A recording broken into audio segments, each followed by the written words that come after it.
game in a bit versus Hartlepool. But first of all, let's just start on a different matter. Now, obviously, it was announced yesterday that FA Cup replays are going to be scrapped from the first round onwards this season.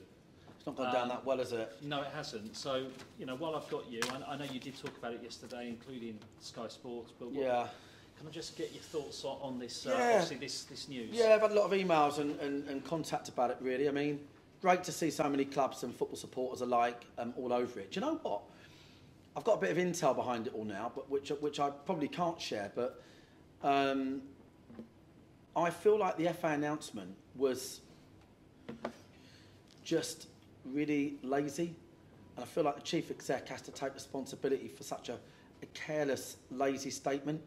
I kind of feel like it's indicative of Football Authority, is that it's a little bit, you know, us and them, isn't it? Governance.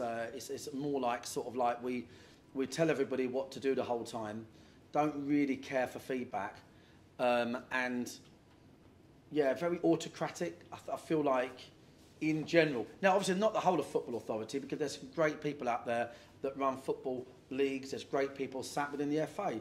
But certainly, there are examples of where managers, players, supporters mainly, clubs just get fully ignored. Such a short-sighted press release.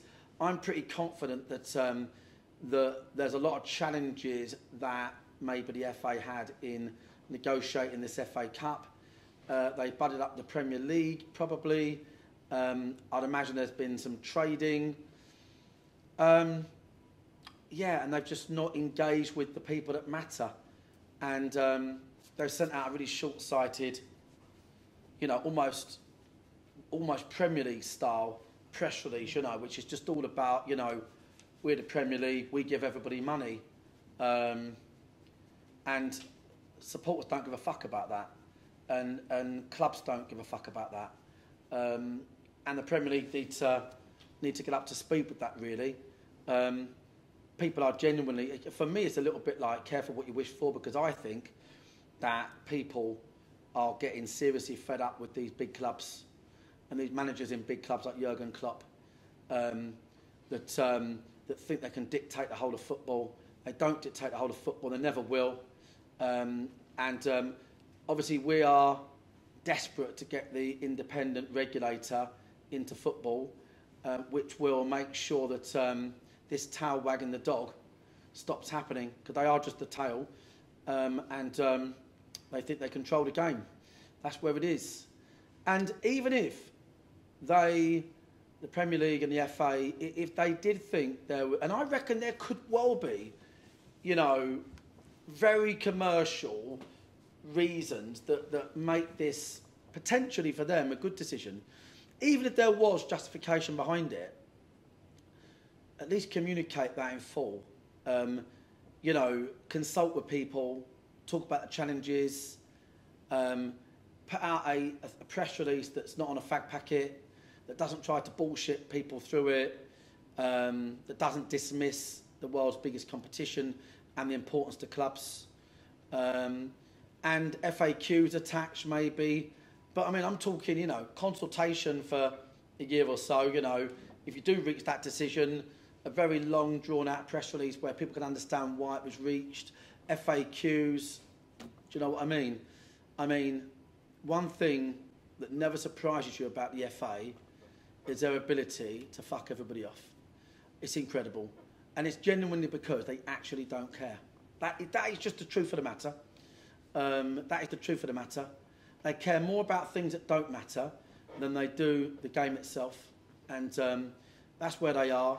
They never respond to emails, really. They don't really look at the biggest challenges in the game. This kind of like roughshod press release and decision without consultation tells you what you need to know. There's some bloody great people at the FA. This is not to tarnish all of them, but maybe we need to look at the running of it and the regulation of, you know, in the independent aspect of it as well, in terms of the running of it. So that's where we are. I will say, I hope it gets reviewed.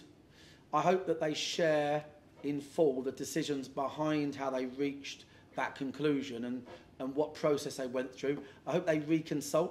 I hope the Premier League give a shit enough about football in England to also want to consult. Yeah, that's what I'd say. I looked at it and thought, you know, something beggars belief sometimes, even if they'd have said, right, and these are all the reasons how we've ended up there, and by the way, the Premier League are going to compensate this, that, the other, and by the way, clubs can switch fixtures from now on. We're going to bring back that rule where if both teams agree, they can switch fixtures. You know, just think cleverly about how they could mitigate the impact on supporters and stuff. But, I mean, during COVID, we had a scenario where people had to be outspoken, like me and several other, you know, great spokespeople in the game. Is if it wasn't for people like in the industry that speak out, I don't know where we'd be. And it's indicative of where the game is at and where it's being run, Chris. So that's where we are, mate. That's my viewpoint on that. They need to get the shit in order. They need to get something out there. They need to, you know, they need to do some kind of like acceptance that some kind of consultation needs to happen. And they need to accept they've tried to do it roughshod. Okay, yeah, thanks for that. And well, you know, let's just hope that some communications are incoming. Yeah. So, right, now just returning to on-the-field matters. Obviously, we're at home tomorrow, final game this season against Hartlepool. But last Saturday we had our final away day. We went up to Rochdale. It was a really solid point on the road.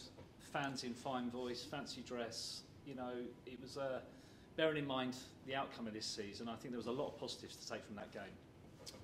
Yeah, I mean, just obviously the amount of fans that travelled off the back of that. That was a bit of a whirlwind 3-4 days for all of us at the club. Relegation, condemned to relegation on the Thursday night, on a coach to Rochdale on the Friday. None of us had really slept. It's quite heavyweight. I felt like I was in a tumble dryer till kind of Monday, really. But we gave a good account of ourselves. We had 3 to 4 meetings across the weekend at Rochdale and lots of strategising. Jonathan Bynes has been brilliant, Chris, as you have, and Alan and the team, with really just looking at this in terms of where we go from here. Jonathan came to Rochdale. We all had lots of meetings all weekend with the management team, with the players. We've already got several plans in place for the new season. And we're looking to sign off tomorrow in style. It's great to be playing a team that have got such a loyal following. We sold 700 away tickets, 12:15 kick-off. That's pretty incredible. Not sure many other clubs in this league would do that. So well done to Hartlepool and their fans. And it'd be good to see them tomorrow down here. And obviously our fans as well, you know, like we aim to give a really pleasing Wanderers style performance last game. We're looking forward to walking around the crowd and saying thanks to everybody, giving out our awards at the end against Kev Phillips' Hartlepool team. And yeah, we've a bit like Rochdale, it's been incredible. The last 2 years have been incredible. In reality, failure of the task for us was, you know, in reality, way beyond being part-time, way beyond the ball being over the line at Oldham, and all these points that we're frustrated with. The failure of the task really was the players missing so many matches, and we've had to look at that internally to understand how that can be the case, because all those loyal fans know, and for those new ones that don't, we've had this for 2 to 3 seasons, and that is our number one priority moving forward. But the memories we've created are unbelievable. I see a video a minute ago that I know is going to be put out there that just demonstrates what we've achieved. We put the town and the club on the map. We are still the biggest ticket in town. We look to bring winning performances, and we look to grow in our fan base at Meadowbank. We're looking for this to be the best atmosphere ever tomorrow and throughout next season. and we're only looking to move forward still. So we're looking forward to celebrating tomorrow, celebrating our last game in this division for now, in only the way we could. And let's all come out for it. And at the end, I'm sure quite a few of the boys will hang about to see the fans and have a drink. Great stuff. And on that note, actually, I just want to mention to those watching this video that obviously there's quite a lot happening tomorrow. You know, aside from just the game, obviously the turnstiles open at 11 o'clock. With the fan zone open for the away fans, the Hartlepool fans, aka the Blues Brothers, tomorrow, and the bar at the Bank will be open for the Wanderers fans. Obviously, the match kicks off at 12:15, as Mark said. We're going to do a supporter lap of appreciation after the match by the squad, the management team. Yep. So a chance for everybody to thank the fans for their amazing support this season. I know, Mark, you're going to give a little bit of an update after that, and then there's going to be the player awards on the pitch. Yeah. And as you mentioned, obviously, then the bars will be open for the fans to enjoy and have a drink and see the players after all of that. And also, we're showing Man City versus Chelsea on the big screens. There you go, at 5:15. So it's a proper football day. I mean, look. So, yeah, the club has only moved forward in the last 2 years. Our off-field infrastructure is bigger than ever. We are increasing our on-field activity next year. We're going to be doing more days. We're going to be more professional, and this is still just the beginning for our club. And I actually think people believe that. Absolutely, absolutely. Well, thanks, Mark. And just cheers, mate. Final thing, sorry, I just need you for one more minute. About the FA again? No, we're not going to. No, we've done that. So basically, we want to just quickly. Obviously, we announced last week. Oh yeah, the away day friendly. Yeah, we've got the draw. Annual away day. Here we go. Now, I just want to say, firstly, massive thank you to. Yes. We got inundated with requests, and we apologise to if there's anyone out there that we didn't get the chance to get back to. We did try. But we were overwhelmed a little bit. But big thank you to everybody. So the idea of this is that we take the boys away, and we have a football is we obviously go and have a pre-season game, and at the same time we go out and get blind drunk in a local area. Yeah. Can you say that? Oh, here we go. Wow, there we go. It's Poole Town. Poole Town. So this is. I'm thinking Sandbanks, Rockwater, Bournemouth, Halo nightclub. I'm thinking some automatic things going on. Yeah. See you there. Absolutely, absolutely. Come and meet us. Supporters invited out. Like everybody get out. Come down to Poole. Poole Town it is, and that's on Saturday the 6th of July. 6th of July. Yeah. Perfect. Obviously, we'll announce our job lot of anything extra. Schedule soon. Brilliant. Great stuff. Well done, Poole Town, and big thank you to everybody that did throw the hat in the ring. Wes Fogden. That's it. Yeah. Cheers. All right, Mark, thanks for your time. Thanks, mate. Enjoy tomorrow, and I'll catch up with you in a few weeks. Yeah, cheers. See everyone tomorrow. Cheers.